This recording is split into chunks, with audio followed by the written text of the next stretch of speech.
자, 방학이 또 가까웠죠. 네. 보니까 계산을 해보니까 오늘이 마지막 같아요. 네. 그래서 원래 계획은 1시간 정도 더 있겠다 그랬더니 6월 6일 날 또 공휴일이야. 네. 그러니까 그날 또 빼야 되죠. 공휴일도 나오시면 좋은데 나올까요? 그래서 진도를 좀 빨리 하도록 그렇게 하겠습니다. 자, 제15장의 인간론입니다. 인간이 창조된 본래 상태, 영혼 기능, 하나님의 형상을 힘입는 것, 그리고 자유의지, 이런 문제를 칼빈은 말해주는데, 인간이 창조된 본래 상태를 말하죠. 하나님께서 황송하게도 질그릇에 불과한 아담에게 생명을 주셨고, 뿐만 아니라 불멸의 영혼을 거처하게 하셨으니, 자, 이렇게 칼빈이 깨달았죠. 이게 엄청난 거예요. 그러니까 인간은 아담을 흙이죠, 원래. 흙에다가 생기를 불어넣어서 사람이 된 거예요. 그러니까 실상은 뭐예요? 하나님의 생기가 거두어지면 인간은 흙에, 티끌에 불과한 거란 말이에요. 그래서 다윗은 인간은 진짜 하나님 앞에서 뭐예요? 티끌과 같은 존재다. 근데 생기가 불어넣어서 살게 되니까 살면서는 뭐예요? 인간이 자기가 높은 줄 안단 말이에요. 그러니까 물에 빠진 자 건져주면 보따리 내놓으라, 이런 식으로 하나님 앞에 자고하고 교만하고 이런 게 인간의 모습이다. 그걸 우리는 알 수가 있잖아요. 그러니까 본래 내 모습이 무엇인가, 하나님 앞에서의 내 모습이 어떤 모습인가. 그래서 뭔가 할 수 있다 이러지만 뭐예요? 실제 물론 이제 뭐 좋은 음식 먹고 즐거워하고 이런 건 다 할 수가 있지만, 내가 내 죄에 대해서 해결할 수 있다든가, 또는 내가 의롭게 된다든가, 의인이 된다든가, 이런 거는 도저히, 또 구원에 내가 스스로 이룰 수 있느냐, 그건 이룰 수가 없잖아요. 이런 영적인 문제에 대해서는 뭐예요? 무능력한 게 인간이다. 그러니까 그런 하나님이 또 택한 자를 뭐예요? 반드시 영화롭게 해주시죠. 그러기 위해서는 뭐예요? 연약한 자를 강하고 담대하게 만드시는 이가 누굽니까? 성령이 그렇게 해주신다. 세상 끝날까지 너희와 함께 하리라. 그래서 모든 것이 성령의 인도하심에 의해서 되어진다. 그러니까 자랑할 게 없죠. 그러니까 사도 바울은 내가 십자가만을 자랑한다. 늘 그런 겸손한 자세로 살아가면서 모든 것이 뭐예요? 되어지는 점이 다 하나님의 은혜다. 그래서 은혜를 알아야, 깨달아야 감사가 넘치는 거예요. 그러니까 하나님의 사랑에 감격하면서 살아갈 수 있는 것은 은혜를 모르면 안 돼요. 그래서 사람이 받은 바 은혜를 깨닫지 못한다는 것만큼 가장 불행한 자가 없다는 거예요. 그래서 은혜를 많이 깨달을수록 어때요? 감사가 넘치고 하나님의 사랑에 감격이 주어진다. 그러니까 많이 깨닫는 것만큼, 그래서 사도 바울은 어떻게 하라고 그랬어요? 그리스도의 고상한 지식에 이르러라, 그렇게 말해주잖아요. 그게 뭐예요? 많이 깨닫는 거예요. 지식이 많아지면 깨닫는 것도 많아진다. 그러면 하나님의 사랑의 감격 속에 들어가서 살게 되어진다. 이게 항시 비례하는 거예요. 무지하면 하나님이 지금 뭐 내게 뭐 해주셨나? 이러고 하면은 뭐예요? 감격도 없고 하나님의 사랑에 감격이 없으니까 인생은 뭐 이렇게 살다 그냥 끝나나 보다 이러면서 실족하기가 쉽다는 거예요. 그러니까 자녀는 부모의 사랑을 느낄 때 행복한 것이고, 우리 하나님의 언약의 백성들은 뭐예요? 하나님의 사랑을 깨달을 때 그때 기쁨이 주어진다. 그래서 우리가 이런 학문적으로 우리가 구체적으로 살펴보면서 이런 칼빈과 같이 황송하게도, 하나님께서 황송하게도 질그릇 속에 뭐예요? 생명을 주셨다. 그러니 얼마나 감사하냐.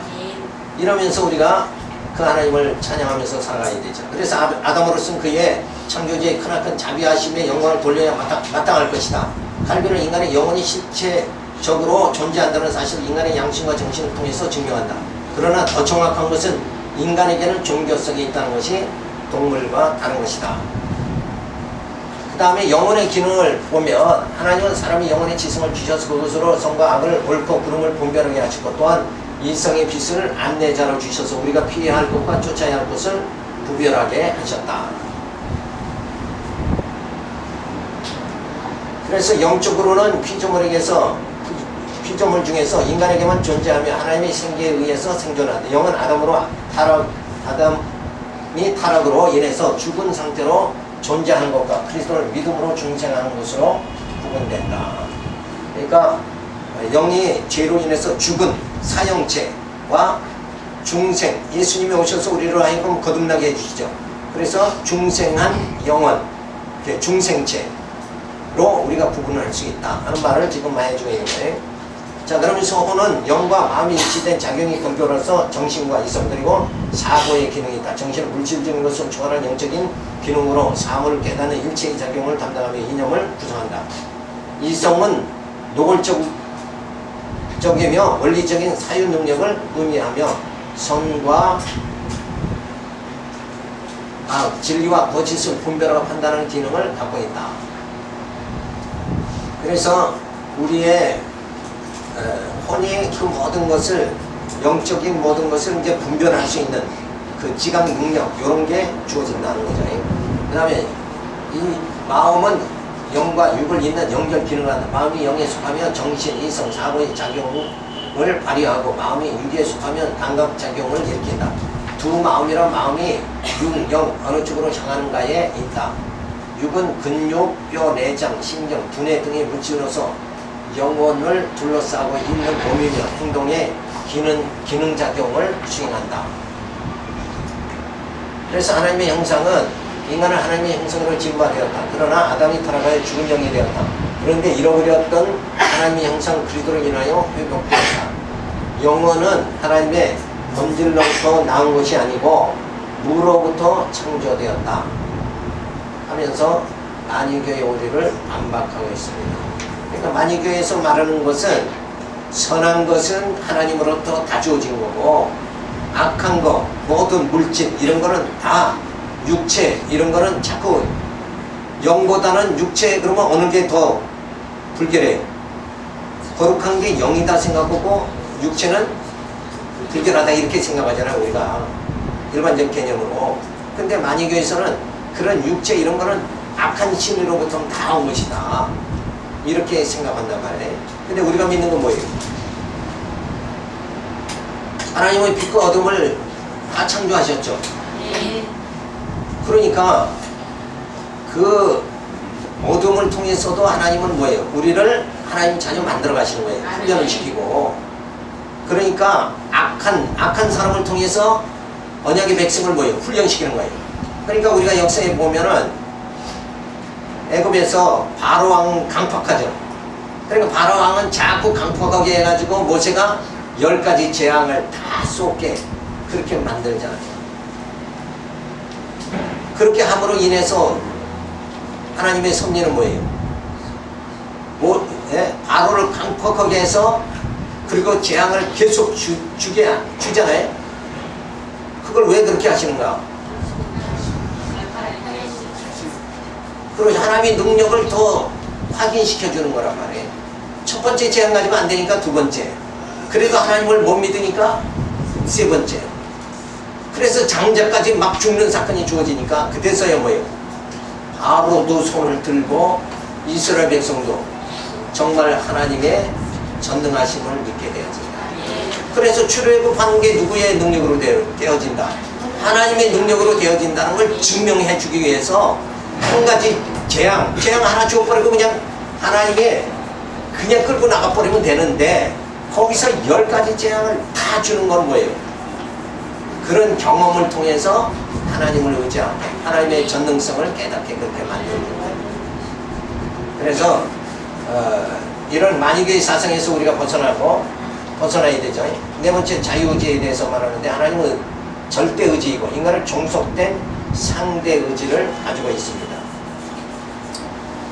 그래서 인간은 뭔가 내가 이렇게 움직일 수 있다 하는 거는 뭐예요? 그걸 자유라고 생각하면 안 돼요. 내가 이걸 선택할 수 있고 저걸 선택할 수 있다. 근데 근본적으로 뭐예요? 하나님이 내 생명을 지켜주셔야 그것도 가능한 거예요. 호흡, 하나님이 호흡을 할 수 있게 만들어 주셔야 이것도 선택하고 저것도 선택한다. 그러니까 근본적인 나를 주장하시는 일은 누구예요? 하나님이 하시는 거예요. 근데 작은 일을 해놓고 이거 내가 했다.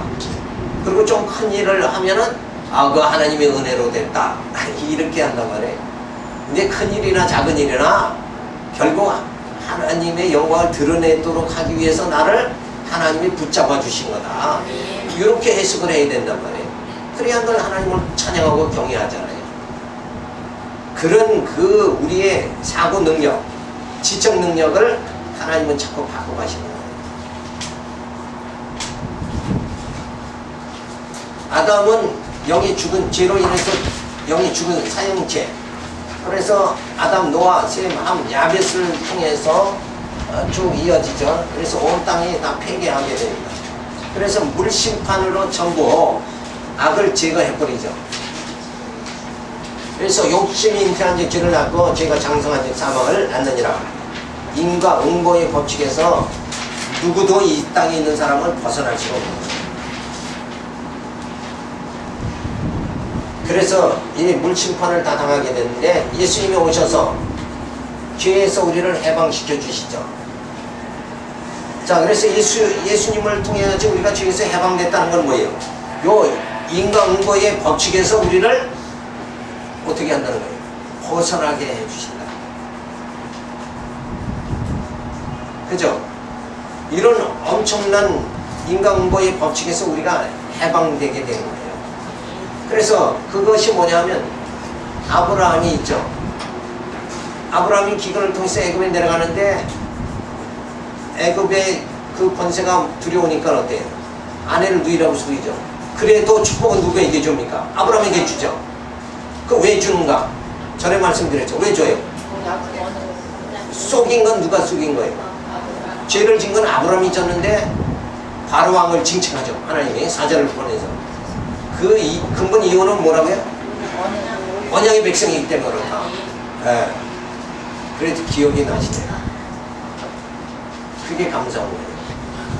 그러니까 세상 사람과 나와 인간적으로 봤을 땐 다 비슷하죠. 욕심낼 때 욕심내고 시기할 때 시기하고 그런 모습이 우리에게도 있고 저 바깥에 있는 사람도 있단 말이에요. 같이 있는데 우리는 구원해 주시는 이유가 뭐냐? 언약의 백성이죠. 하나님이 우리를 택하셨기 때문에 그러니까 뭐 행위로 봐가지고 뭐가 더 세상 사람보다 거룩하고 이래서가 아니라 근본은 뭐예요?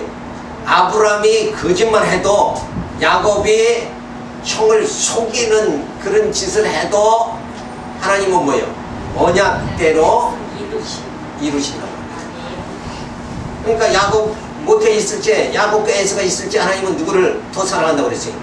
야곱을 사랑한다. 에서는 내가 미워한다. 그게 하나님의 언약이잖아요. 언약대로 대해지는 거다. 그러니까 언약의 백성이 됐다는 것이 얼마나 감격적인 거예요. 내가 예수를 지금 믿고 있다는 이 사실 자체가 엄청난 축복이다. 이미 신령한 복을 받은 것이다. 다만 받았는데 뭐예요? 내가 욕심이 가득 차면 받은 바 은혜를 깨닫지 못하는 것뿐이다. 이거예요. 그거 차이가 있는 거예요. 그러니까 이런 인과의 응보의 법칙에서 우리는 벗어났으니까 이제는 뭐예요? 두려워할 필요가 없다. 하나님이 내 허물을 다 감싸주시고 네? 나를 하나님이 붙잡아 주신다. 그러니까 다윗과 같이 하나님은 내 편이시다. 이러고 담대하게 살아가야죠. 그래서 이렇게 죄에서 해방시켜 주시니까 중생체가 되어지는 거예요. 그래서 그런 다음에 뭐예요? 점점 우리가 미숙한 상태에서 성숙한 상태로 되어지면서 마지막에 홀연히 나팔이 불면 예수님이 재림하면서 그 순간에 우리가 다 부활을 칭하 되어진다. 그때 온전한 몸이 되어진다. 그러니까 저 집사님은 왜 그런가? 저거는 왜 그런가 이렇게 이 얘기하면 안 돼요. 이 진리를 깨달으면 우리는 아직 뭐예요? 미완성이니까 미완성이 그런 행동 나오는 건 당연한 거 아니냐 이거예요. 그죠? 그거 안 나오면 그게 정상이 아니야. 근데 우리는 자꾸 완벽한 걸 바란단 말이야. 내가 봤을 때 저 사람이 조금 더 완벽했으면, 그죠? 남편이 아내를 보면 더 완벽했으면. 완벽한 사람이 이 세상에 어디? 사도 바울은 로마서에서 의인은 없나니 하나도 없다 단호하게 얘기했잖아요. 그러니까 원래 우리는 연약한 면이 있으니까 어떻게 해야 돼요? 서로 감싸주고 서로 엉그러져서 누가 실수하면 얼른 가서 그걸 보충해 줄 수 있는, 누가 다른 사람이 봐서 시험 들지 않게 얼른 가서 보충해 줄 수 있는, 자, 이런 그 마음을 가지면은 우리 교회가 평화롭고 노예가 평화롭고 총회가 평화롭고. 그냥 지적을 하면 뭐예요? 지적한다는 건 뭐예요? 감추는 게 아니라 들춰내는 거잖아요. 저 집사님은 다 좋은데 그거 하나가 요렇게 하면서 시작하면서는 다 좋다는 얘기는 언제 다 까먹어버리고 이제는 막 허물이 그냥 엄청 많이 나타난단 말이에요. 그래서 입을 서로 맞추기 시작하면 2시간, 3시간 가는 거예요. 그래서 그냥 상대방을 난도질해서 완전히 바닥 나면은 그 다음에는 그냥 얘기가 끝난단 말이에요. 이렇게 하는 게 아니라 누가 볼세라, 누가 혹시 시험 들까봐 미리 감쌀 수 있는 이런 자세로 우리가 바뀌어나가야 돼요. 이 땅에 정의사회를 부여하는 화응된 것이다. 미완성의 존재가 살아가는 이 땅에는 정치인들은 그냥 정의사회를 다 구원하겠다. 이 땅에 평화를 어쩜 복지사회를 만들겠다. 인간이 불안전하고 욕심이 가득 찬데 어떻게 복지사회가 이루어져. 공산주의가 패망한 것은 뭐예요? 욕심을 다스리지 못하니까, 인간의 욕심을 다스리지 못하니까 조금이라고 갖는 건 뭐예요? 똑같이 갖으려고 그러니까 생산이 안 되니까 나눠 가질 게 뭐가 있어야지. 근데 자본주의는 어때요? 일한 만큼 준다 이거예요. 그러니까 그냥 막 머리 터지게 일하고 그리고 그냥 그걸 누리면서, 그러니까 생산이 많이 되니까 전체가 부하게 되는 거다. 그래서 중국도 지금 중국에 김정일이 갔죠 요번에. 거기 가서 너무나도 그거 평등사회를 구현하다가 전부 다 국민이 다 백성이 다 빈곤해져 버리고 하니까 중국에 가서 이제는 자본주의를 도입해야 된다. 그러니까 한국에서 지금 그 작업 공장 세웠죠 이북에. 그 수입에 그냥 거기는 돈 더 벌려고 일하는 사람을 더 붙여주겠다 막 난리래 지금. 한국에는 뭐예요?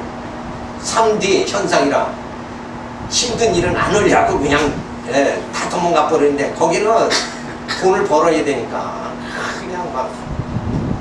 그러니까 사업가들이 거기 가면은 많이 남는 거야.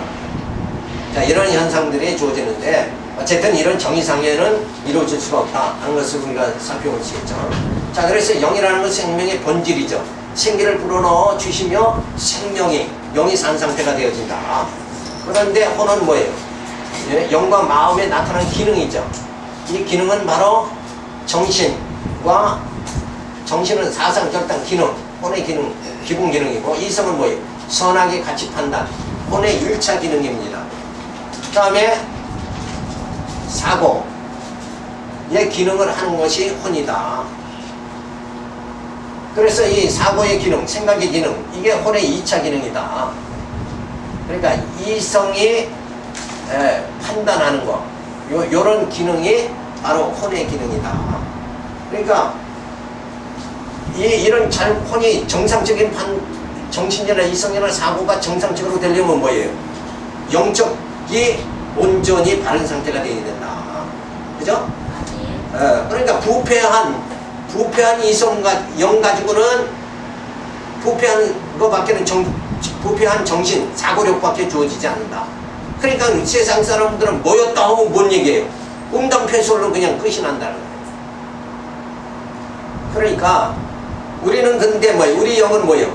하나님께 속해가지고 진리를 깨닫잖아요.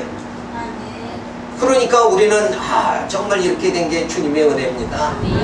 이러고 참 아름다운 대화를 할 수 있는 거고, 세상 사람은 영이 이미 부패된 상태라 저들은 만나면 그냥 뭐 험담이나 하고 이렇게 돼버리고 만다.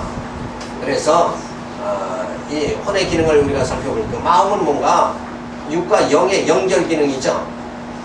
그래서 영과 육이 함께 작용할 때의 심리 현상. 그래서 신앙은 마음을 다스립니다. 영적으로.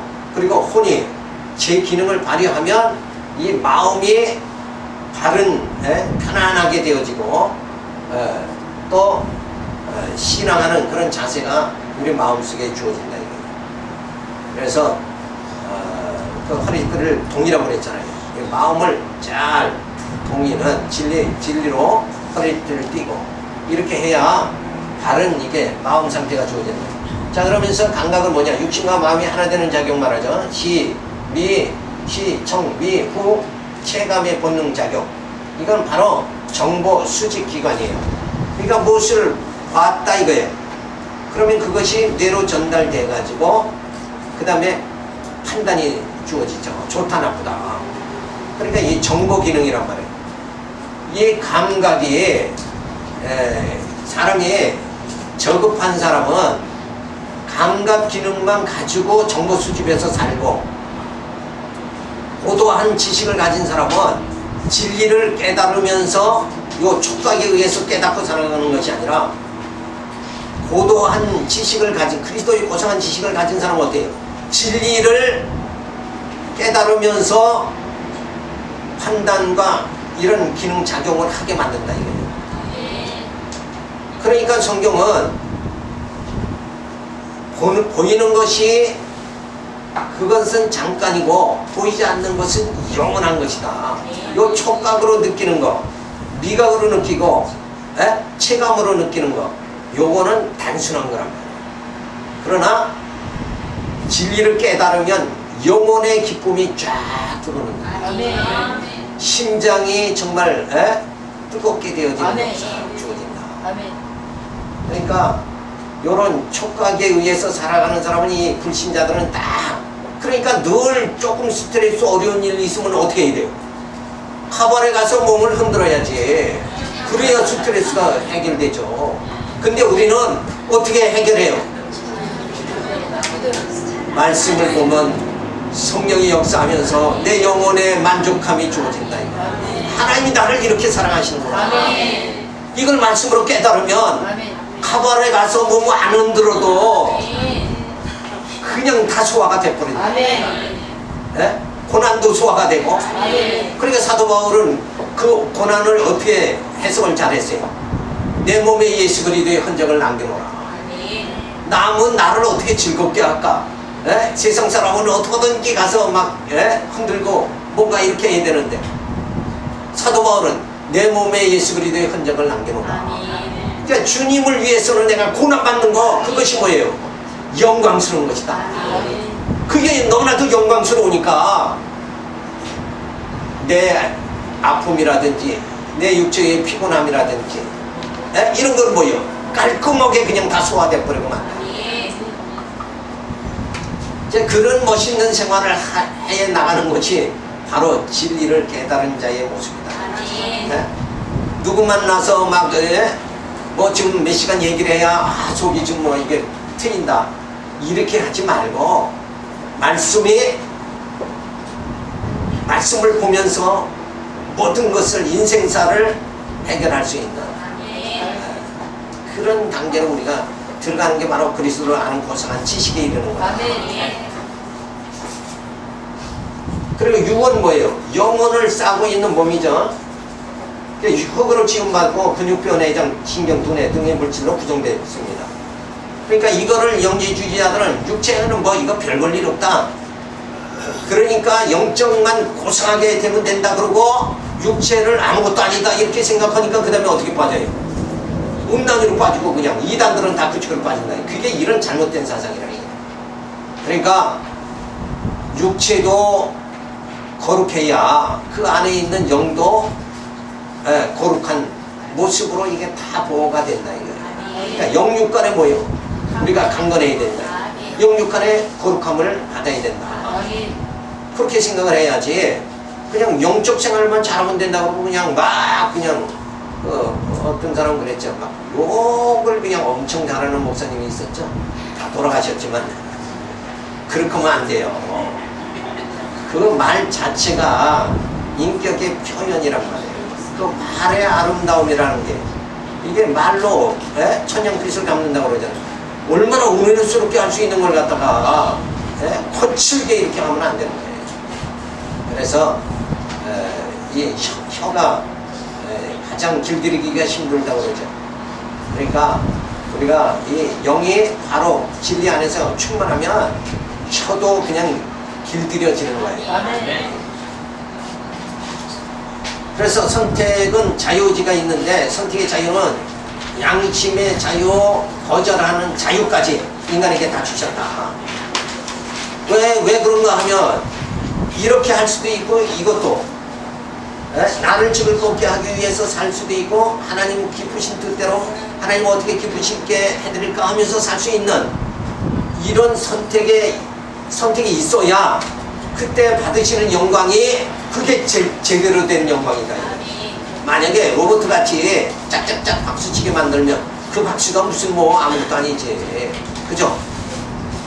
그러니까 우리는 선택할 수 있는 자유가 있기 때문에 때로는 뭐예요? 영적으로 무장이 안 되면 잘못 선택해서 한 바퀴 도는 거예요. 탕자가 아버지의 유산 가지고 그냥 한 바퀴 돌죠. 그런 결과를 낳지만은 그런 실패를 통해서 뭐예요? 하나님의 사랑을 깨달아, 아버지의 사랑을 깨달아. 그래서 모든 것을 선과 악을 전부 합해서 뭐예요? 유익하게 만드시는 분이 하나님이시다. 그러니까 빛도 좋은 거고 어둠도 선한 거다. 그러니까 고난을 통해서 하나님 나를 더 성숙하게 만드시는. 그래서 때로는 고난이 내게는 유익한 것이다. 그러면 뭐 슬퍼할 일이 없죠. 뭐 좀 안 돼도 이거 하나님 나를 하나님 자녀 더 성숙하게 만들어 가시네 이러면서 현실을 대처할 수 있는 그런 믿음이 여러분들에게 주어져야 됩니다.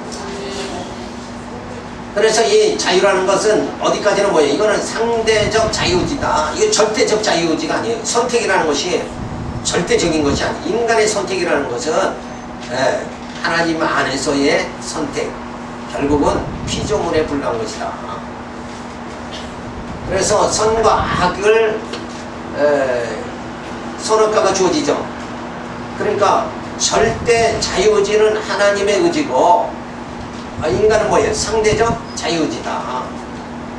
그래서 선악과를 따먹는다 안 따먹는다는 건 뭐예요? 선과 악을 내가 선택할 수 있다는 것은 벌써 절대의지를 도전하는 거다. 이거. 그러니까 사과 한 개가 따먹는 게 문제가 아니라 하나님의 의지에 도전하기 때문에 그것이 죄가 된다. 그렇게 우리가 보는 거죠. 그래서 조물주의 의지고 피조물에 주어진 의지입니다. 자, 이 경계선이 바로 선악과다. 이렇게 보면 되죠. 그래서 죄는 선이 주어지는데 이것이 하나님이 기뻐하시는 일이고 악이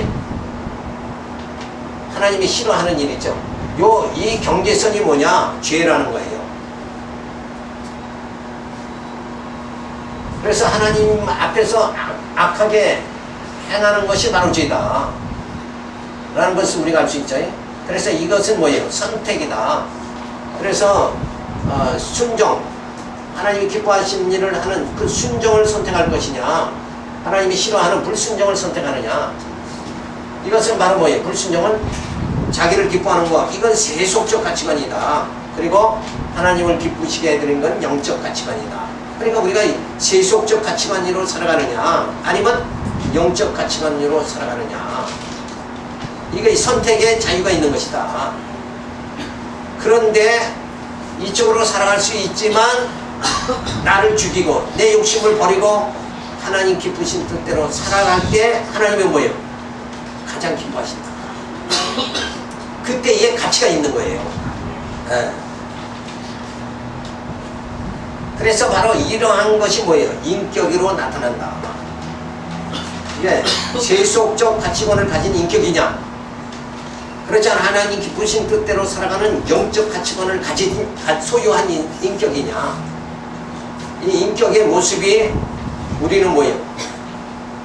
성령이 나를 사로잡아 주시면 어디로 가요? 영적 가치관으로 갔다가 성령이 인도함을 받지 못하면 나는 곧바로 어디로 가요? 요 세속적 가치관으로 금방 떨어진다. 그래서 누구만 의지해야 돼요? 하나님만 의지해야 돼요. 네. 나를 빛 가운데 거하게 만들어 주시고. 그래서 순종한다는 거 바로 그것이 하나님께 영광이다.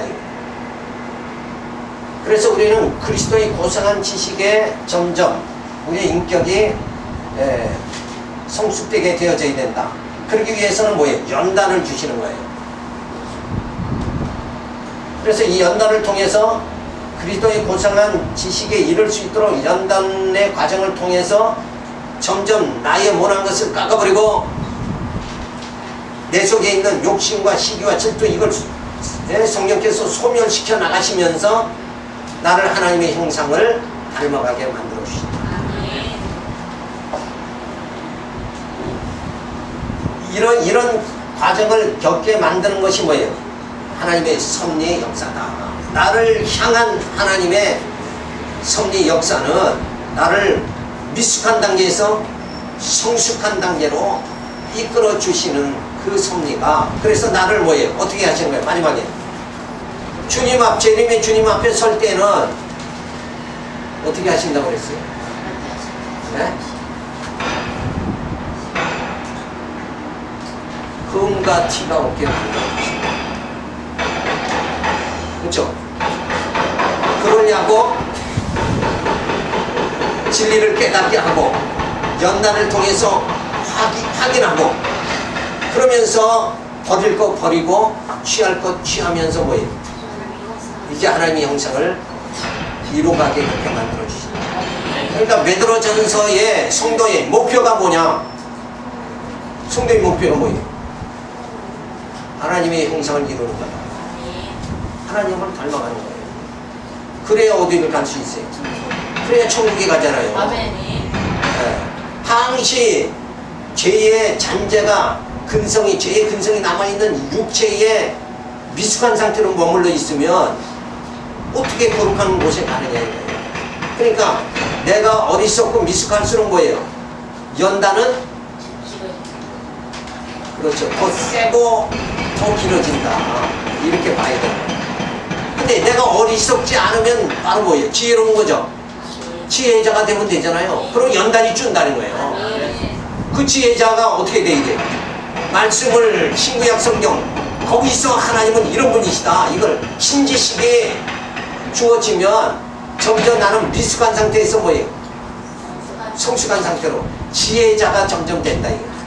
그러니까 지혜자가 되면 연단을 덜 맞는다. 이거. 그러니까 하나님 왜 내게 이렇게 하십니까? 내가 예수 20년 30년 믿었는데 그렇게 고약한 소리 하지 말고 빨리 지혜자가 되어야 된다.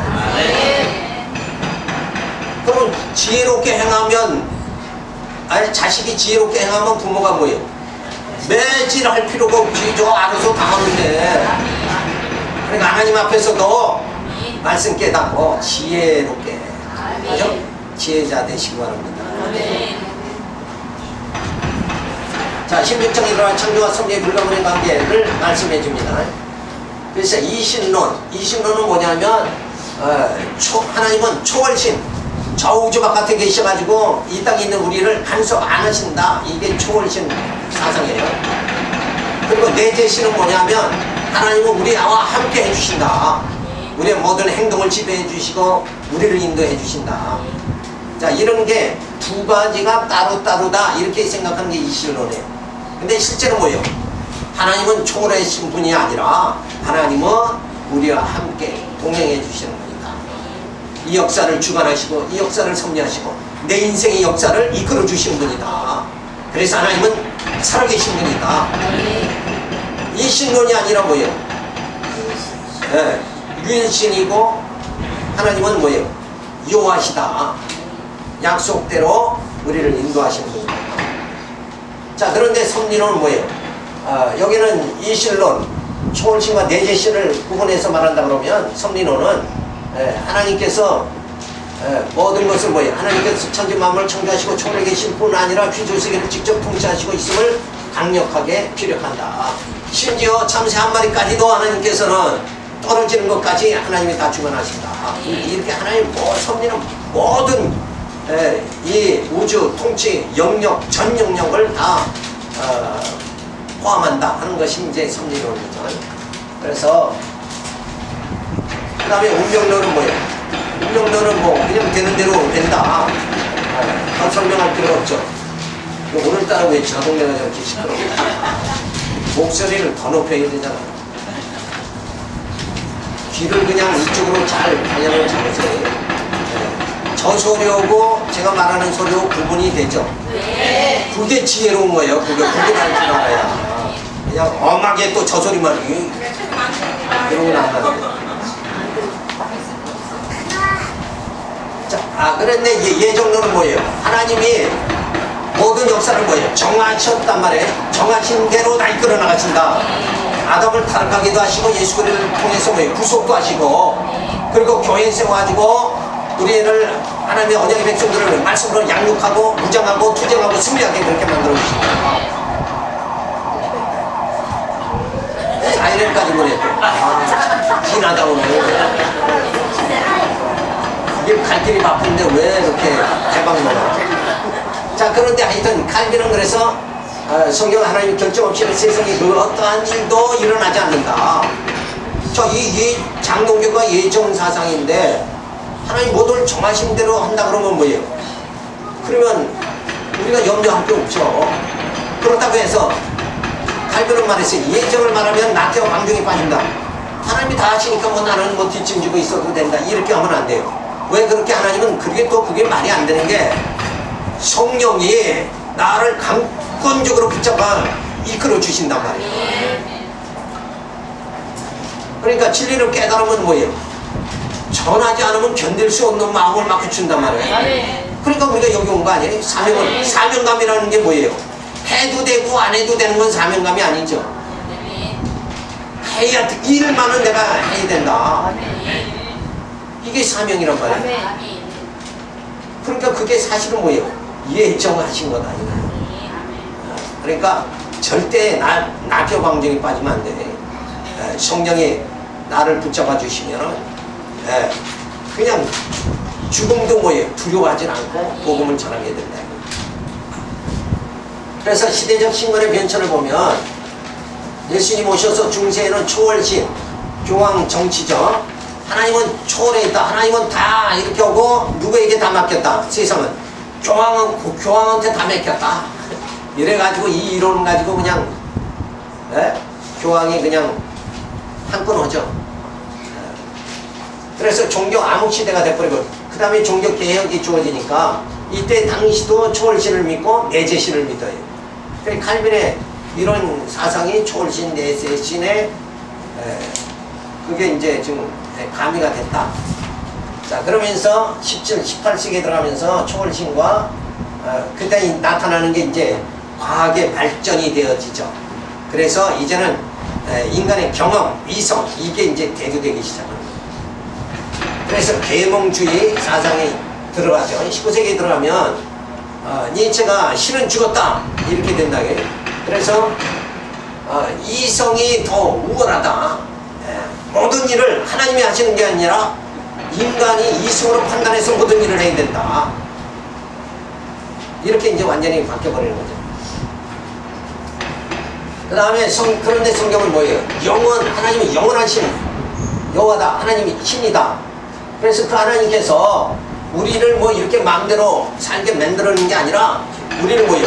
거듭나고 중생하게 거듭난다 그러니까 뭐라고 그랬어요?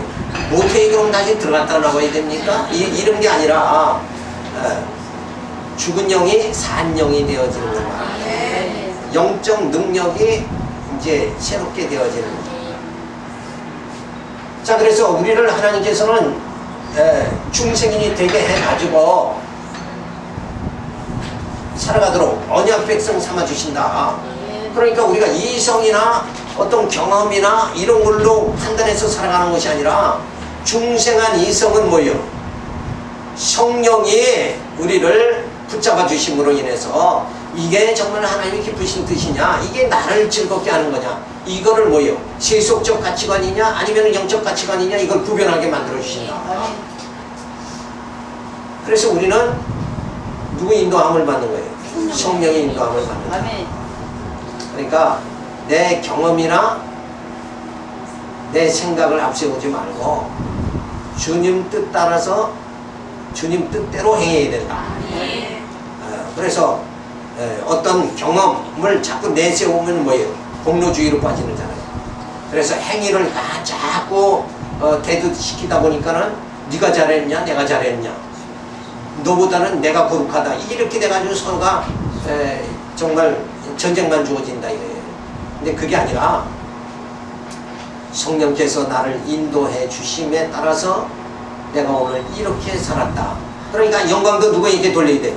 오직 하나님께 돌리는 이런 삶이 우리들에게 주어집니다. 그래서 하나님께서 인간이 출생하기 이전부터 인생사를 계획해 놓으셨고 계획대로 출생시켜 사명에 이르기까지의 모든 것을 전적으로 책임지고 치밀하게 섭리하시는 영원하신 하나님을 우리는 믿는다. 섭리에 대한 비교를 보면 예정론은 주체가 뭐예요? 하나님이시고 운명론은 주체가 없죠. 주관자가 없다. 근거는 뭐예요? 예정론의 신지식, 하나님을 아는 지식을 통해서 우리가 모든 일을 해나간다. 근데 운명론은 뭐예요? 뭐 아무도 없죠. 자, 그러면 목적은 뭔가? 하나님의 영광을 드러내신다. 운명론에는 역시 아무것도 없는 거예요. 결과는 뭔가? 열정주의가 더 주어지는 거예요. 그러니까 하나님의 영광을 위해서라면 내가 이 한 목숨 바치겠다, 이런 열정이 주어지는 거예요. 하나님이 하시니까 그냥 뭐 내가 할 게 있나, 이게 아니에요. 내가 전도 안 하면 누가 하겠지, 이게 아니라 내게 정말 하나님이 내게 힘 주셨으니까 내가 이 힘이 다 소진될 때까지 내가 주의를 해야 되겠다, 이런 열정이 주어져야 되어지죠. 그런데 운명론에서 뭐예요? 허무주의로 빠진다. 논리적으로 보면 섭리의 논리는 예정론에서 하나님 계시의 논리, 하나님 인정, 인간 자기 부정, 이렇게 되거든요. 그러나 운명론에서는 뭐예요? 자기 변호의 논리, 자기 합리화, 자기 반성, 전력, 그저 모든 일을 하면 내가 옳다고 자꾸 자기 합리화로 자꾸 빠진다. 이게 아니라 우리는 어디에 근거하느냐? 하나님의 계시의 논리에 근거해야 된다. 그러니까 말씀이 거울이 늘 돼야 된다, 그런 말씀이죠. 그래서 뭐든지 그러니까 논리적으로 우리가 하나님 말씀에 비추어서 모든 걸 판단해야 돼요. 자, 그 다음에 17장에 하나님의 섭리의 올바른 적용이 드러나는데, 하나님의 섭리의 실체적 진실은 쭉 한번 읽어보시고, 그 다음에 하나님의 섭리의 역사적 측면, 이것을 쭉 보시고, 그 다음에 악하게 하고 악한 행위를 했다고 심판하신 섭리가 부당하다는 주장에 대한 반박입니다. 자, 인간을 악하게 만들었다, 죄를 지을 수 있는 인간을 만들었다, 타락할 수 있게 그렇게 만들었다, 그러면 그 죄의 책임을 하나님이 다 져야 된다, 이런 식으로 말하는 거죠. 근데 하나님은, 사도 바울은 이 비유를 토기장의 비유로 말하죠.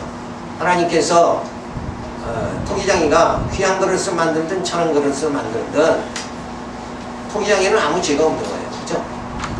하나님도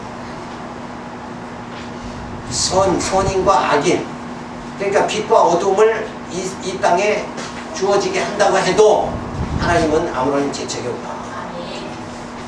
그래서 결국은 인간이 스스로 뭐예요? 죄 가운데 거하니까 결국은 인간이 죄책을 다 져야 된다. 그래서 지옥에 가도 하나님 앞에 항변을 다 못해. 나 같은 놈은 죽어야 된다, 그러고 항변을 못하게 하나님은 그렇게 다 인도하신다.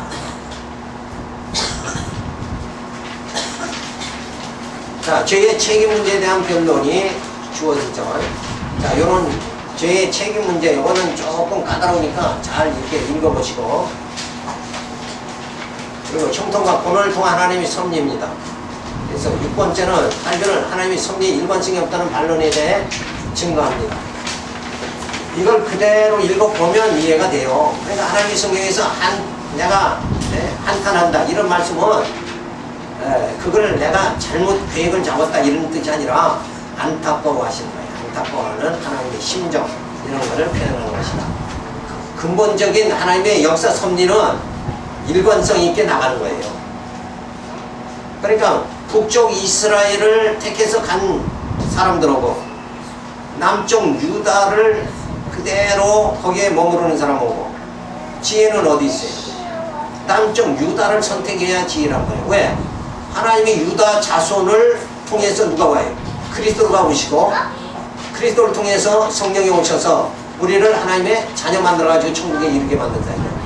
그러니까 하나님의 원줄기, 구원의 원줄기에 그 원줄기는 북쪽 이스라엘이 아니라 남쪽 유다다. 그러니까 지금은 뭐예요? 원줄기는 예수에게 속한 자, 예수를 영접한 자는 원줄기로 흘러가는 거고 예수를 영접하지 않은 불택자들은 뭐예요? 자기들이 아무리 지혜롭다고 하더라도 그들은 뭐예요? 멸망하게 되어지는 그게 하나님의 작정하신 뜻이다. 이렇게 우리가 볼 수가 있습니다. 그래서 섭리의 영역을 우리가 보면 영원세계의 사역과 피조세계의 사역이 주어지는데 작정은 피조세계의 전 영역을 통해서 주어지잖아요.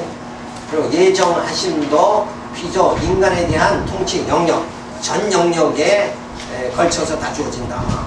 그러니까 정하신 뜻대로 되어진다 하는 말씀입니다. 그럼 피조세계는 창조를 통해서 나타나죠. 피조세계를 창조하여 자신을 계시하십니다. 그러니까 인간을 창조하시고 이 창조된 이 작품을 통해서 뭐예요? 하나님의 영광을 더 드러내시는 거다. 근데 우리 인간은 내가 영광을 다 취하려고 하는 게 문제다. 그러니까 하나님께 영광 돌릴 때만이 인간은 뭐예요? 가장 행복한 것이다. 이거를 깨달아야 돼요. 그 다음에 섭리의 측면을 보면 작정대로 피조세계를 통치하십니다. 그러니까 이 땅의 모든 되어지는 역사 자체가 전부 뭐예요? 하나님이 정하신 뜻대로 작정대로 섭리가 되는 거예요. 로마가 등장하는 것도 하나님이 뜻하신 대로. 로마가 있어야 뭐예요? 예수님이 로마가 등장 안 했으면 어때요? 예수님은 어떻게 죽어야 돼요? 돌에 맞아 죽어야 된다. 근데 로마가 등장해버리니까 로마의 사형수 십자가의 형틀이 주어진다. 그게 예수님이 십자가 지신 건 로마법에 의해서 죽으신 거야. 그러니까 그걸 아시고 이미 이사야 선지자를 통해서 메시아가 오면 뒤꿈치가 들려서 죽는다. 이걸 예언을 해버렸단 말이에요. 그러니까 그 이사야의 예언과 로마의 등장 이런 것도 다 뭐예요? 하나님이 정하신 뜻대로 되어지는 거예요. 그러니까 내가 지금 이렇게 어리석게 살아도 나의 어리석음을 깨우쳐 주시고 더 성숙하게 연단 가운데 성숙하게 만들어서 주님 앞에 주님 오시는 날 금과 티가 없게 거룩하게 서게 그렇게 해주신다. 이 믿음이 확실히 주어져야 돼요. 그래야 야 이병신아 그리고 자책하고 우울증에 안 빠져. 왜 우울증에 빠지냐? 믿는 사람이 우울증에 빠지는 것만큼 바보 같은 게 없다. 이거. 왜? 하나님이 나를 붙잡아 주시는데 하나님이 정하신 뜻대로 지금 뭐예요? 우리가 어디를 향하는 거예요? 하나님이 너를 신령한 나라 천국을 향해서 지금 하나님이 내가 가는 게 아니라 하나님이 정하신 뜻대로 지금 인도해 나가신다 이거예요. 아, 승리가 보장됐으니까 기쁨이 주어져 있지. 왜 우울하냐 이거야. 우울할 수가 없다. 그건 우울하다는 건 뭐예요? 성경을 안 보고 하나님의 섭리를 깨닫지 못하고 진리를 알지 못하니까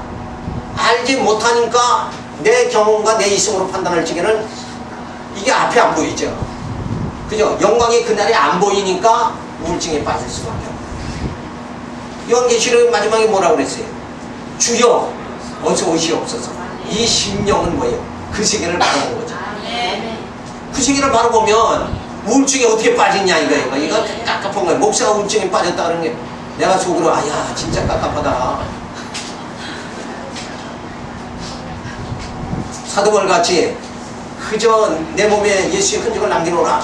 예? 그 고난을 자초하면서 그냥 그것도 남은 생애가 얼마 안 남아서 얼마나 시간이 아까워요. 그죠? 주를 위해서 고난받는 시간도 아까워가지고 막 몸부림치는 사도 바울을 보면 요즘 사람들은 진짜 한가한 거예요. 너무 한가해요. 그죠? 우리가 지금 긴장감을 가져야 된다. 복음을 위해서 정말 나팔을 불기 위해서 지금 긴장감을 우리가 가져야 되지 않나. 18장에 들어가서 불경된 자들에 대한 죄악된 행위로 이용하시며 그들의 마음을 구부려서 주의 심판을 집행한다고 하면서 그 자신은 절대 무하고 순전한 채 계신다. 그러니까 인간이 스스로 죄의 올무에 누가 빠지라고 안 그래도 스스로 가서 빠져서 그 죄값으로 멸망당한다. 그러니까 함정이라는 건 그냥 자기가 가다 그냥 그 함정에 빠지는 거지. 야, 너 골로 가면 함정에 빠지니까 골로 가라. 이렇게 하는 사람이 없다는 거예요. 하나님 그렇게 안 하신다. 근데 욕심이 들어가니까 뭐예요? 가는 유다가 예수를 파는 거예요. 그럼 누가 제 책임을 져야 돼요? 가는 유다가 져야지. 그죠? 그러니까 하나님께서 나로 하여금 이 욕심에 이끌리지 않도록 나를 붙잡아 주시옵소서. 그죠? 그래야 내가 죄를 안 짓는 거예요. 그러니까 성령이 함께 하면 죄를 안 짓고, 욕심이 소멸되니까 죄 안 짓고, 성령이 나와 함께 하는 건 뭐예요? 내 속에 인간의 정력은 욕심이잖아요. 욕심이 들어가니까 죄 짓는 거다 이거예요. 그러니까 결과적으로 무슨 얘기예요? 죄를 짓게도 안 짓게도 하는 게 내 맘대로 되는 게 아니라 성령이 하신다. 그런데 그 성령이 나와 함께 해주시고, 창세전 예수 그리스도 안에서 나를 택해 예정해 주셨단 말이에요. 예정한 자는 누가 인도하는 거예요? 성령이 인도하는 거예요. 그러니까 성령이 인도하니까 우리는 염려할 게 없다는 거예요.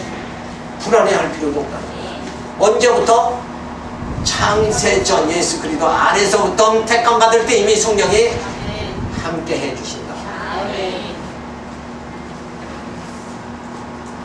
죄를 짓게 하시고 죄책으로 심판하시는 근거를 우리가 살펴볼 수 있는데, 성령의 차이를 보면 주권적 성령, 칼빈은 사단을 도구로 사용하셨다. 성경에는 사탄을 피조물이고 악한 일에 쓰기로 작정된 자다.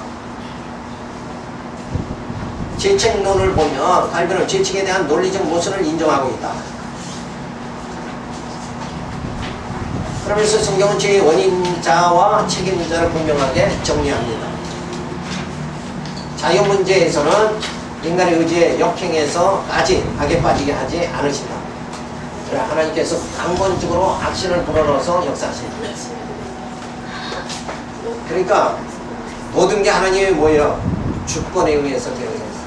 그러니까 나를 하나님의 자녀로 성숙하게 만드시는 것도 하나님이 하시는 일이고, 그저 어리석게 맨날 세상 것 의지하며 살아가도록 권력과 돈과 명예를 쫓아서 그 하찮은 거, 없어지는 그 영광을 쫓아서 살게 하는 것도 뭐예요? 그게 어리석은 건데 그렇게 살게 하시는 것도 하나님이 뭐예요? 정하신 뜻대로도 안 되는 거다. 그런데 우리가 염려할 건 없는 건 뭐예요? 창세전 예수 그리스도 안에서 우리를 예정하신, 한 번 택하신 자를 반드시 승리하게 해주신다. 누구를 통해서? 예수 그리스도와 성령을 통해서 승리하게 해주신다. 그러니까 아무 염려할 게 없어요. 나는 연약하지만 나와 함께 해주시는 성령께서 나를 붙잡아 주신다. 그래서 우리는 할 일이 뭐예요? 찬송만 하면 돼요. 나팔을 불어서 이 귀한 진리만 전하면 된다는 거예요. 제게 보면은, 자, 인간의 침동 강결하고, 자, 이렇게 보고 하나님의 작정 섭리를 따라 창조하신 세계를 보존하고 통치하심으로써 하나님의 영광을 드러내시며 당신의 존재를 증명해 주시기 위하여 언약대로 성취하신다. 시간이 부족해서 여기까지만 하고 나머지는 독학하시기 바랍니다. 자, 지금까지 싹 다 했으니까 요거 조금 남은 거 요거 이해 못한다 그러면 진짜 좋은 사람들이에요. 졸았다고 스스로 인정하는 거니까 제가 책임 없습니다. 이건 붙잡고 하는 얘기고, 어쨌든 다음 학기의 기독교 강조 이거를 잘 보게 돼야 되니까 방학 동안에 건강하게 정말 잘 지내시기 바랍니다. 기도하겠습니다. 할렐루야 감사를 드립니다. 주신 바 귀한 진리의 말씀을 잘 깨달아서 정말 생명이 다하는 그날까지 오직 이 진리만 전하며 살게 해 주시옵소서. 아멘. 감사하고 예수님의 이름으로 기도드리겠습니다. 아멘. 그래요. 수고하셨습니다.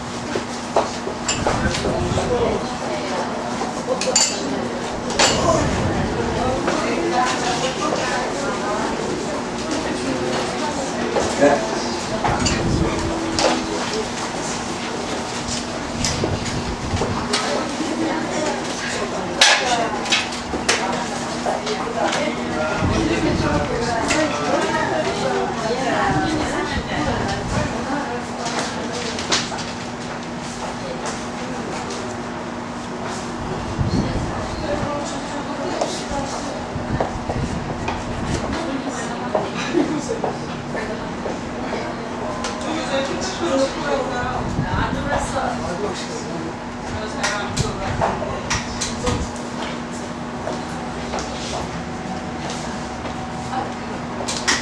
갔다 왔네? 어디 갔어?